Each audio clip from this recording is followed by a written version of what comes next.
Welcome to Sravani's media. రాష్ట్రంలో cyber నేరాల అడ్డుకట్టకు zero FIR విధానం అమల్లోకి తేవాలని ముఖ్యమంత్రి నారా చంద్రబాబు నాయుడు ఆదేశించారు. బాధితులు సైబర్ వార్ రూమ్కు ఫోన్ చేసిన వెంటనే జీరో ఎఫ్ఐఆర్ నమోదు చేయడం ద్వారా బ్యాంకులను అప్రమత్తం చేసి గోల్డెన్ అవర్ టైంను వినియోగించుకుని అకౌంట్ల నుంచి డబ్బులు బదిలీ కాకుండా చూడాలని సూచించారు. సైబర్ నేరాల అడ్డుకట్టకు బ్యాంకులు సహకరించాలన్నారు.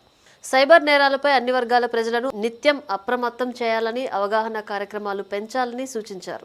పోలీస్ పెట్రోలింగ్ తరహాలోనే సైబర్ పెట్రోలింగ్ జరగాలని, ప్రజలు సైబర్ నేరగాళ్ల బారిన పడకుండా చూడాలని చెప్పారు. నేరం జరిగిన తరువాత ఫిర్యాదు రావడం, పోలీసులు విచారణ జరపడం కంటే అసలు నేరమే జరిగే అవకాశం లేకుండా ప్రజలను చైతన్యపరచాలని అన్నారు. రిటైర్డ్ ఉద్యోగులను టార్గెట్గా చేసుకుని జరుగుతున్న నేరాల పట్ల వారికి అవగాహన కల్పించాలని సూచించారు.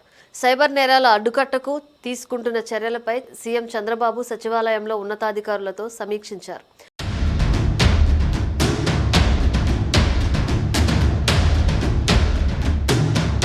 సిక్స్ పిల్లర్ రెస్పాన్స్ టీమ్స్తో వివిధ రకాల సైబర్ నేరాలకు అడ్డుకట్ట వేసేందుకు తాము సిద్ధం చేస్తున్న ప్రణాళికలను ముఖ్యమంత్రికి డీజీపీ వివరించారు. సైబర్ నేరాలను అరికట్టేందుకు తీసుకుంటున్న చర్యలను డీజీపీ హరీష్ కుమార్ గుప్తా వివరించారు.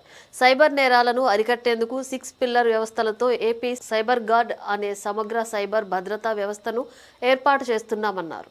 సిక్స్ పిల్లర్ సైబర్ భద్రతా వ్యవస్థలో cyber war room, 1930 call centre, dash board technology, AI capacity building, 3 tyre architecture, ప్రజా చైతన్యం వంటి కార్యక్రమాలు చేపడుతున్నట్లు వెల్లడించారు. సిక్స్ పిల్లర్స్ కార్యక్రమంలో భాగంగా రాష్ట్ర స్థాయిలో ఒక సైబర్ వార్ రూమ్ను ఏర్పాటు చేస్తున్నామన్న డీజీపీ దీనికోసం మంగళగిరిలోని ప్రబల టెక్ పార్కులో ఇప్పటికే భవనాన్ని ఎంపిక చేసినట్లు తెలిపారు. ఈ సైబర్ వార్ రూమ్లో emergency response, cyber threat intelligence and analytics, cyber security operations, cyber training and awareness research, legal, policy and complaints, district coordination వంటి మొత్తం 11 విభాగాలు పనిచేస్తాయన్నారు. మరో 30 రోజుల్లో ఆధునిక సదుపాయాలతో ఈ వార్ రూమ్ అందుబాటులోకి వస్తుందని డీజీపీ తెలిపారు.